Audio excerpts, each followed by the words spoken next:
예, 국민의힘 대선 예비후보 장기표입니다.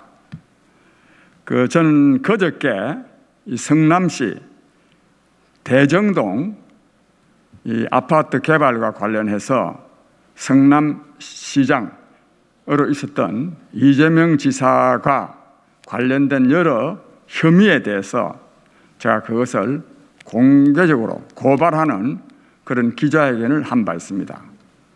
그리고 또 어제는 이 성남에 거주하는 김사랑 씨라는 분이 이재명 지사의 여러 부당한 행위를 이 SNS, 페이스북 등을 통해서 비판하고 그 시정을 촉구하다가 이 정신병원에 강제로 이렇게 입원이 돼가지고 정말 페이스북이 아니었다면 자칫했으면 정신병자가 되거나 또는 죽어서 나오는 그런 끔찍한 사건을 고발하는 기자회견을 한 바 있습니다.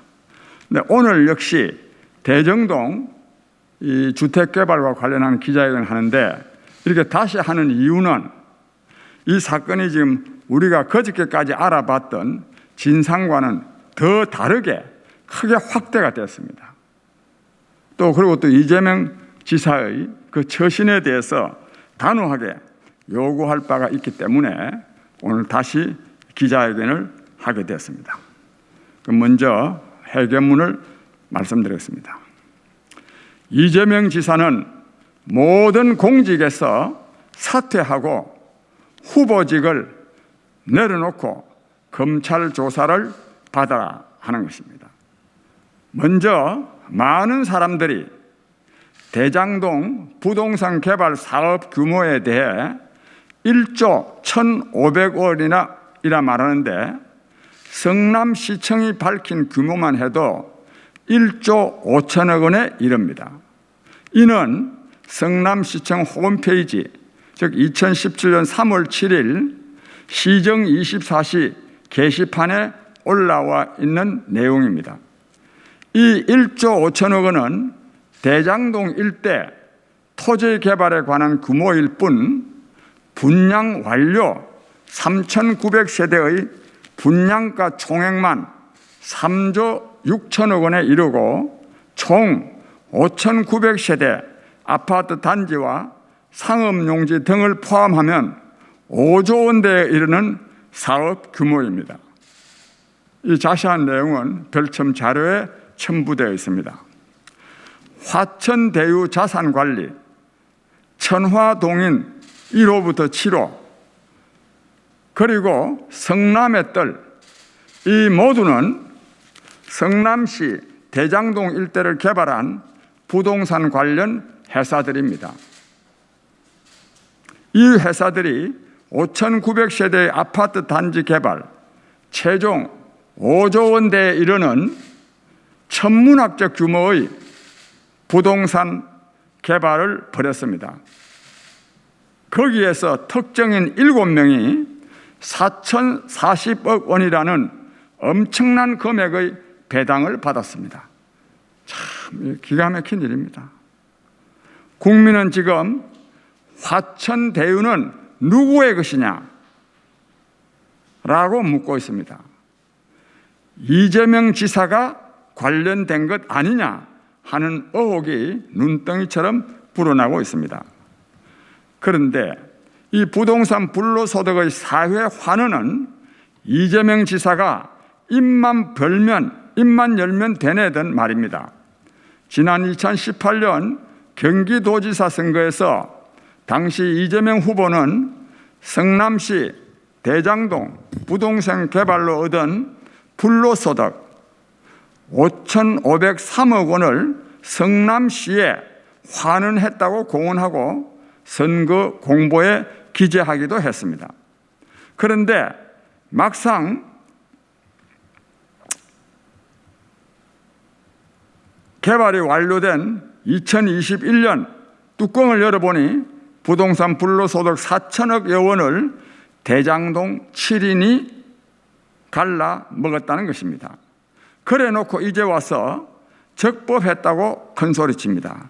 이것은 소위 이재명식 부동산 내로남불입니다.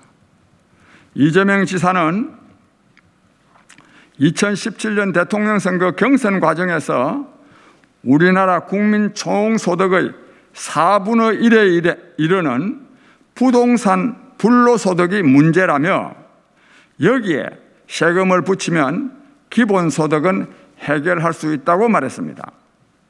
5년여가 지난 지금 또 똑같이 말합니다.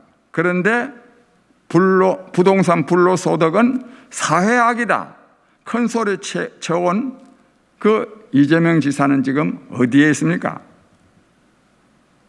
이재명 지사는 성남시장 재직 시절 도시개발계획을 무리하게 취소하였다가 법원으로부터 325억 원을 민간회사인 주식회사 신흥 프로퍼트 파트너스에 배상하라는 판결을 받은 바 있습니다. 아직까지 성남시는 그 325억 원을 배상하지 못하고 있습니다. 지금도 매일같이 1,200만 원의 이자가 불어나고 있다고 합니다. 이것은 이재명 당시 성남시장의 배임 행위 결과 아닙니까? 이 돈은 성남시가 아닌 이재명 지사가 갚아야 하는 것 아니겠습니까? 특수관계인인 전직 언론인 K씨가 본인이 소유한 천화동인 1호 회사로부터 473억 원을 장기 대여금 형식으로 가져갔습니다. K씨와 이재명 지사는 특수관계 아닙니까? 정말 아무 관계가 없습니까? K씨는 부동산 투자의 귀신입니까? 즉 이재명 지사의 도움 없이 어떻게 이런 거액을 벌 수가 있습니까? 성남의 뜰에서 577억 원을 배당받고 또 출처 불분명한 998억 원의 배당까지 받아 도합 1,575억 원을 챙겼으니 국민들은 봉이 김선달이 환생했느냐고 난리입니다. 참고로 전 세계에 750만 대의 자동차를 만들어 판매한 현대기아차 그룹 정의선 회장의 2020년도 배당 수익은 730억 원에 불과합니다. 대장동 7인이 가져간 4,040억 원이 얼마나 큰 돈입니까? 이거야말로 부동산 불로소득 아닙니까?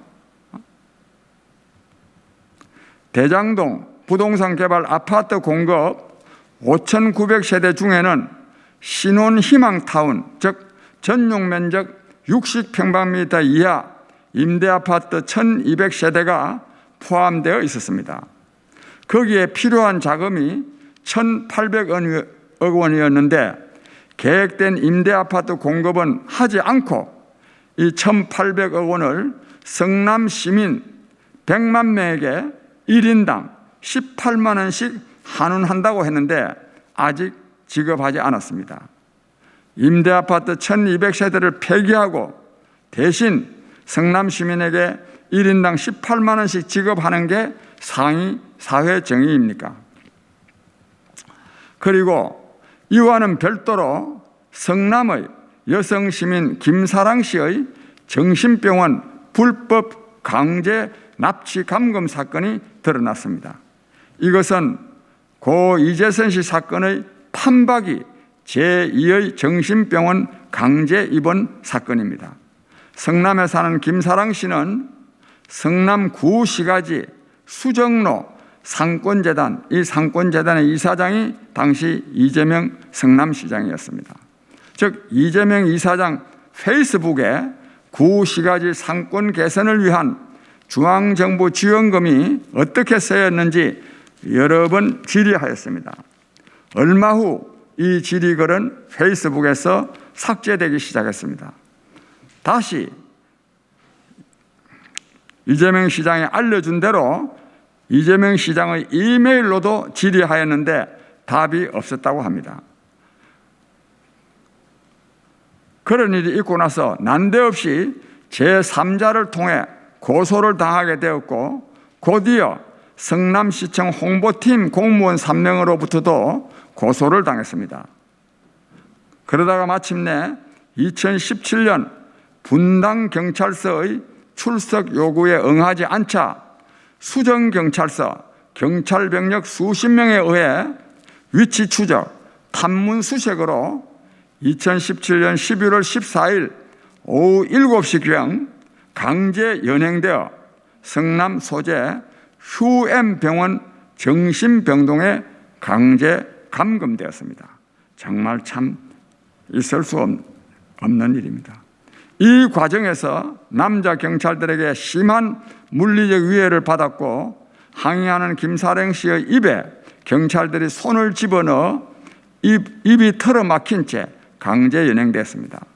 응급 입원 의뢰서 작성도 수정경찰서의 두 경찰관이 각각 신청인 동의인이었으며 보호 의무자인 김사랑 씨의 모친 인적사항도 경찰관이 임의로 위조 작성한 것으로 확인되었습니다.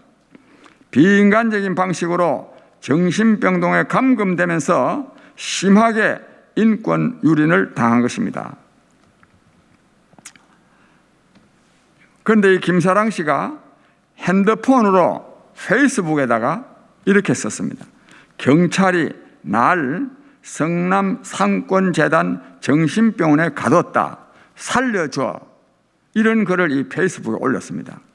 이 글을 본 페이스북 친구들이, 패친들이 김사랑 씨를 찾아 나서서 그래서 마침내 이 정신병원에서 벗어날 수 있었습니다. 만약에 그렇지 않았더라면 김사랑 씨는 거기서 완전히 정신병자가 되거나 또는 죽어서 나왔을 것입니다. 21세기 대한민국에서 이런 야만적인 상상할 수조차 없는 일이 버젓이 벌어지는 데 대해서 경악하지 않을 수 없습니다. 그래서 이재명 지사는 즉각 후보직을 사퇴하고 자진해서 검찰 조사를 받아야 합니다. 그것이 부친의 토지 구입으로 사퇴한 윤희수 의원이 취했던 공직자의 도리입니다. 그리고 틈만 나면 그렇게 공정과 정의 그리고 기본을 입에 담았던 이재명 지사가 마지막 한 가닥 명예를 추스리는 길입니다.